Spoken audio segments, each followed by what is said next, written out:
हाँ जी, स्वागत है आप सबका हमारे ऑफिशियल यूट्यूब चैनल पे।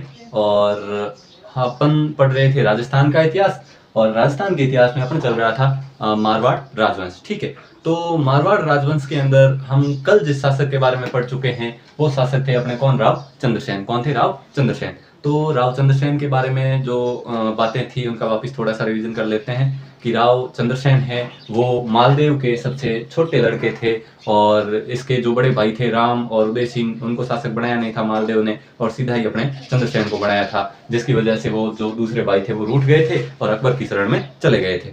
ठीक है, 1541 के अंदर जन्म होता है। पापा का नाम है राव मालदेव, मम्मी का नाम है झाला रानी स्वरूप। 1562 के अंदर होता है क्या, राज्याभिषेक चंद्रसेन का।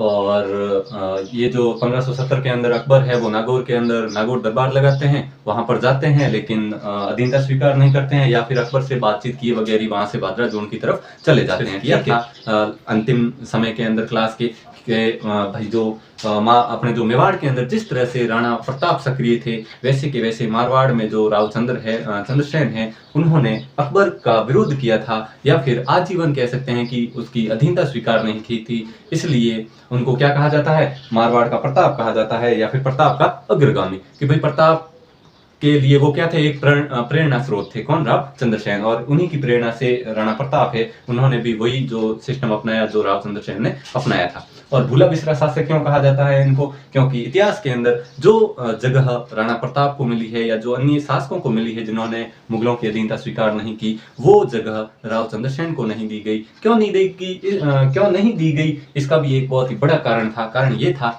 कि जितने भी शासक थे जिन्होंने अधीनता स्वीकार नहीं की, जैसे अपन उदाहरण ले लेते हैं महाराणा प्रताप का। ठीक है, तो महाराणा प्रताप के बाद जो अगला शासक है वो उनका पुत्र बना था, उनका बेटा ही बना था, जिसका नाम था अमर सिंह। ठीक है, तो वो बना, तो फिर उसने जो भी अपना इतिहास वगैरह लिखवाया, या फिर जो वंशावलियां वगैरह में जो भी उल्लेख किया गया, तो उसने अपने पापा के बारे में बढ़ चढ़ के लिखा होगा, कुछ न कुछ लिखवाया होगा। तो राव चंद्रसेन के बारे में ऐसा हुआ क्योंकि राव चंद्रसेन की डेथ के बाद जो उसका पुत्र वगैरह है वो शासक नहीं बना, और उसके बाद सीधा ही शासक कौन बने थे, उसके भाई को बनाया गया था। ठीक है, तो उसके भाई के बारे में आज हम चर्चा करेंगे कि कौन से भाई को शासक बनाया गया अगला मारवाड़ का। तो अपन नाम लिख लेते हैं। सबसे पहले नाम लिखते हैं राव उदय सिंह। हमने चर्चा की थी उदय सिंह के बारे में। फड़ौदी का शासक बनाया था मालदेव ने इसको, किसका? फड़ौदी का। और लोहाउट का युद्ध भी हुआ था चंद्रसेन और उदय सिंह के बीच में, और उदय सिंह हार गए थे। और फिर 1570 के अंदर ये अकबर की क्या कर लेते हैं, अधीनता स्वीकार कर लेते हैं नागौर दरबार के अंदर। ठीक है, तो सबसे पहले शासनकाल लिख लेते हैं इनका, 1583 ईस्वी से लगा करके 1595 ईस्वी तक ये क्या बनते हैं, मारवाड़ के शासक।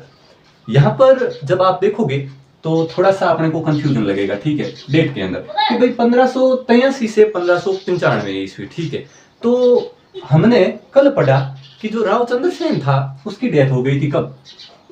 राव चंद्रसेन की डेथ कब हो गई थी?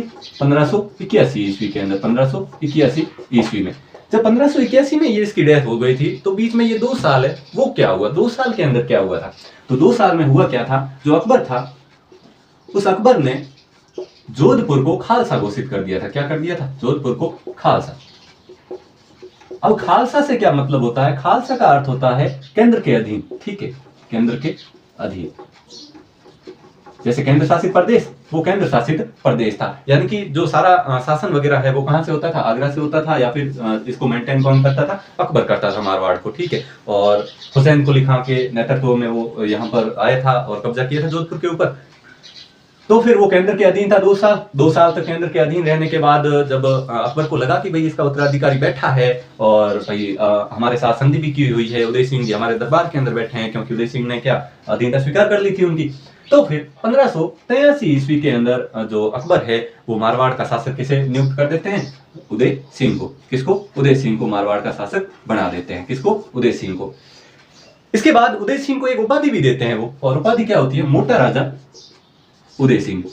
मोटा राजा की उपाधि दी जाती है, और इसे मोटा राजा उदय सिंह भी कहा जाता है। क्या कहा जाता है? मोटा राजा उदय सिंह। अब इसके नाम के पीछे भी एक रहस्य है कि भाई इसको मोटा राजा क्यों कहा जाता था, क्योंकि जो उदय सिंह जी थे वो थोड़े शरीर के अंदर क्या थे? मोटे थे। ठीक है, थोड़े से जाड़े थे, इसलिए उनको क्या कहा जाता था? मोटा राजा। क्योंकि दरबार के अंदर अकबर के जितने भी लोग थे उनमें उदय सिंह जी है वो थोड़े से मोटे थे, इसलिए उनको कहा जाता था मोटा राजा उदय सिंह। इसके बाद क्या हुआ, जब उनको शासक बनाया गया मारवाड़ का शासक किसे उदय सिंह को बनाया गया, तब उदय सिंह ने भी अपने कुछ संबंध स्थापित किए अकबर के साथ। और अकबर के साथ क्या संबंध स्थापित किए, उसने जो अपनी लड़की है, जो मारवाड़ की राजकुमारी थी, जिसका नाम था मानी बाई। क्या नाम था? मानी बाई। मानी बाई, और इसकी उपाधि है जगत गोसाई। ठीक है, जगत गोसाई। इसकी शादी है वो किसके साथ की? अकबर के पुत्र के साथ। अकबर के पुत्र का नाम क्या? जहांगीर। ठीक है, जहांगीर।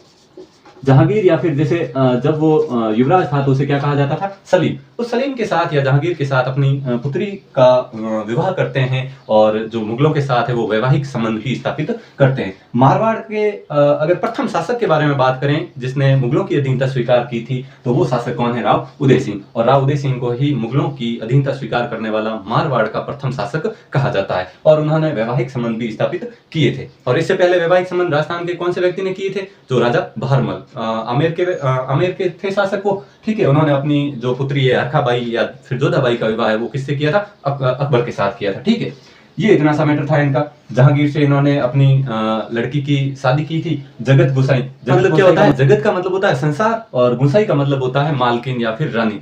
जो पूरे संसार की मालकिन है वो किसको कहा गया? मानी बाई को एक उपाधि दी गई। किसके द्वारा? जहांगीर के द्वारा दी गई होगी।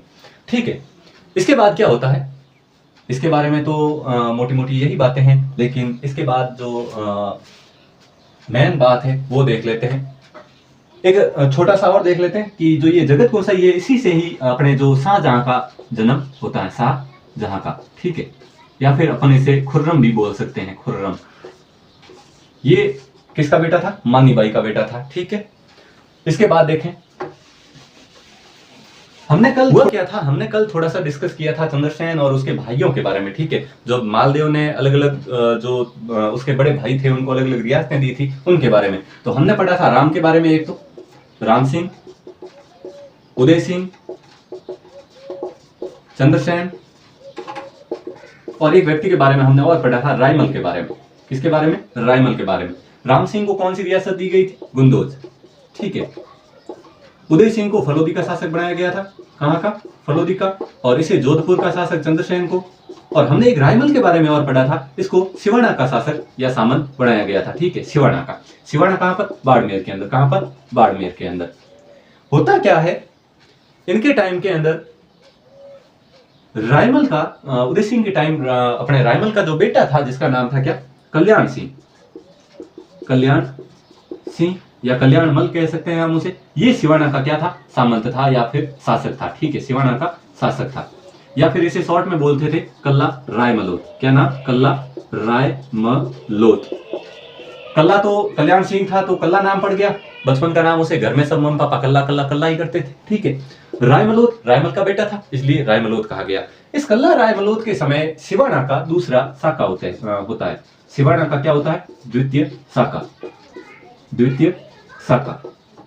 और इस द्वितीय शाखा की वजह क्या रही होगी, और ये क्यों हुआ होगा, और इसके पीछे की जो मेन स्टोरी है वो क्या रही होगी, इसके बारे में हम थोड़ा सा कल डिस्कस करेंगे। तो आज के लिए बस इतना।